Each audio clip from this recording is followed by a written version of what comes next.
한 주간의 주요 정치 이슈 살펴보는 주간 정치 순서입니다. 이 보도국 박상훈 기자 자리했습니다. 안녕하십니까? 안녕하십니까? 네. 9일 남았습니다, 박 기자. 이 다음 주 수요일 날 치러지죠. 곡성군수, 영광군수 재선거. 열기가 매우 뜨겁고 이 민주당과 조국혁신당 경쟁은 갈수록 치열해지고 있습니다. 선거 전 상황부터 짚어보겠습니다. 현재 판세 어떻게 분석하고 계십니까?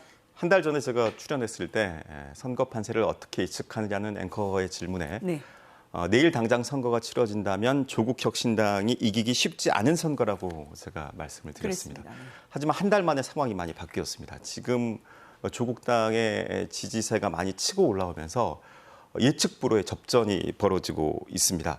양당 모두 그러니까 어제 지난 3일 날 공식 선거운동이 시작이 됐고 첫 주말 유세가 펼쳐졌는데요. 제가 오늘 아침에 양당 지도부와 통화를 해봤는데 양당 모두 영광을 접전 지역으로 분류를 했습니다. 판세를 좀 제가 물어봤습니다. 어떻게 분석을 하고 있냐고.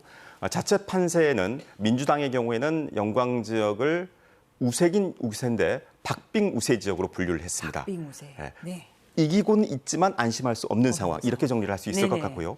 조국혁신당 입장에서는 조금 보수적이었습니다.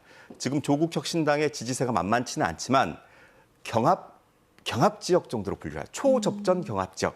그리고 이제 곡성도 저희가 물어봤는데 조국당에서 요즘 곡성의 분위기가 심상치 않다. 곡성의 지지세가 만만치 않다. 하지만 곡성은 경합 지역 정도로 분류를 했고 영광은 그보다는 톤이 조금 높았습니다. 경합이지만 초접전. 그러니까 약간 좀 더 기대를 하고 있는 그런 느낌을 좀 읽을 수가 있었습니다.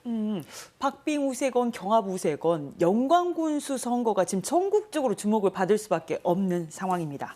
선거 치열한 데다가 여기는 또 영광 군민들, 이 주민들의 투표 성향도 맞물려 있지 않습니까?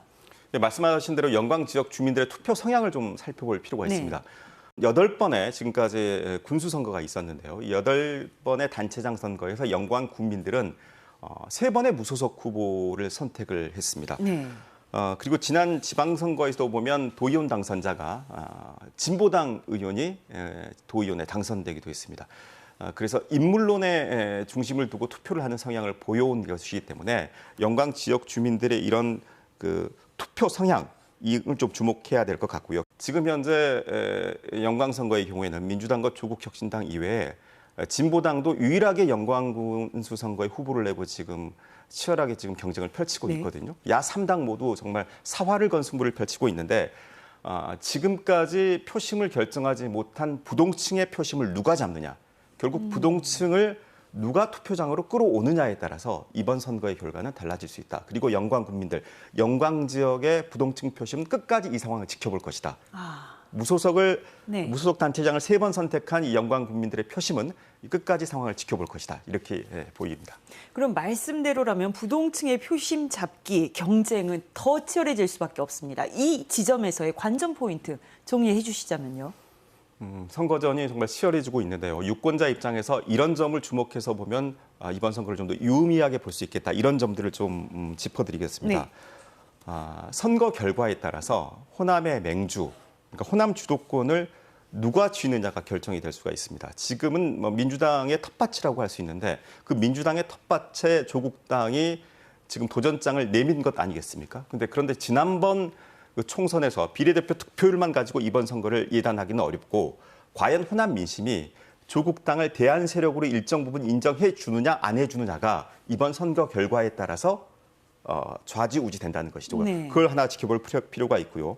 만에 하나 민주당이 영광, 곡성 두 선거 중에 한 곳이라도 패하게 된다면 이재명 대표의 리더십은 흠집이 날 수밖에 없습니다.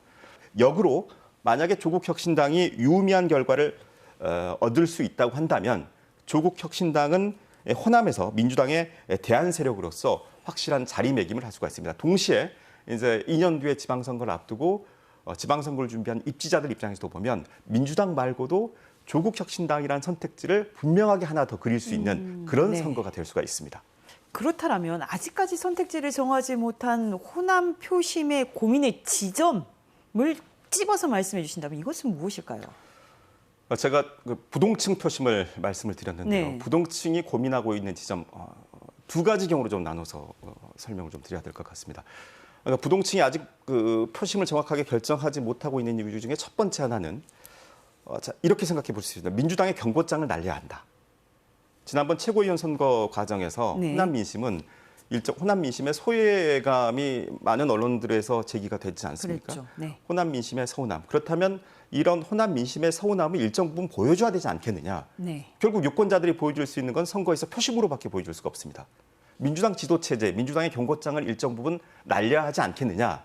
이런 표심이 작동한다고 한다면 조국 혁신당에게 유리한 구도로 전개가 될 수가 있는데요. 또 하나 주목해야 될 건 영광이 바로 그 이낙연 전 총리의 고향입니다. 이낙연 전 총리는 우리가 다 아는 것처럼 이재명 대표의 대척점에 있다가 결국은 쓸쓸하게 지난번 총선에서 낙마하고 정계에서 지금 상당히 설 자리를 못 찾고 있고 조용히 사라진 상황 아니겠습니까? 자, 이 지점에서 영광 국민들이 이런 표심이 있더라고요. 그러니까 이낙연이라는 걸출한 정치인을 배출했지만 지역 발전이 기대만큼 되지 않으면서 효능감을 느끼지 못한 측면이 하나가 있고 네. 또 하나는 그래도 우리 지역에서 배출한 걸출한 정치인인데 이렇게 정계에서 쓸쓸하게 사라지는 모습을 보면서 측은지심을 느끼고 있단 말입니다. 측은지심. 그렇다고 한다면 네. 이거 진짜 민주당 이런 경고장을 한번 날려야 되는 거 아니냐?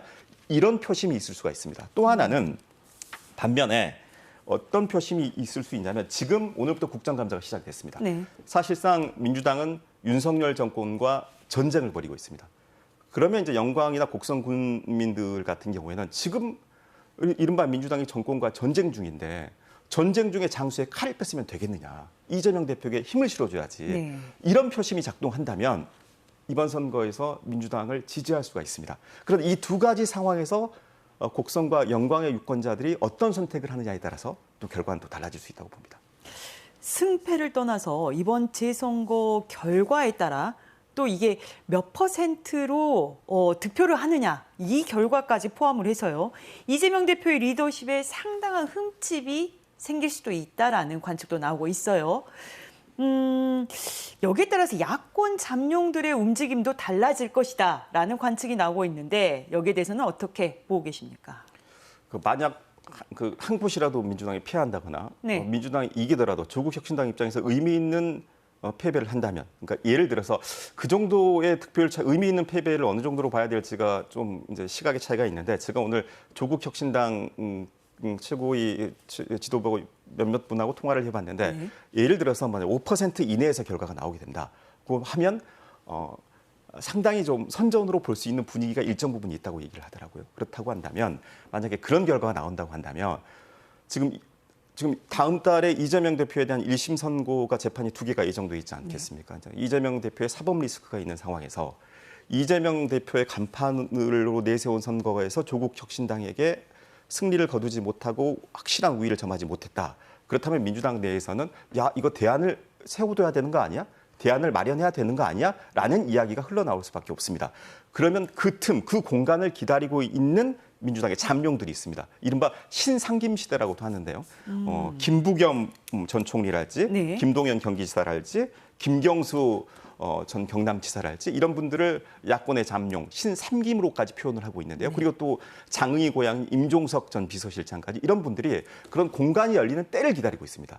그래서 이번 선거 결과가 야권의 정치 지형과도 상당히 맞물려 있고 향후 대권 가도와도 상당히 연결되어 있는 부분들이 많이 있습니다. 그런 점들을 좀 주목해서 봐야 될 것 같습니다. 알겠습니다. 시간 관계상 오늘 말씀은 여기까지 듣겠습니다. 네, 지금까지 보도국 박상훈 기자였습니다. 감사합니다.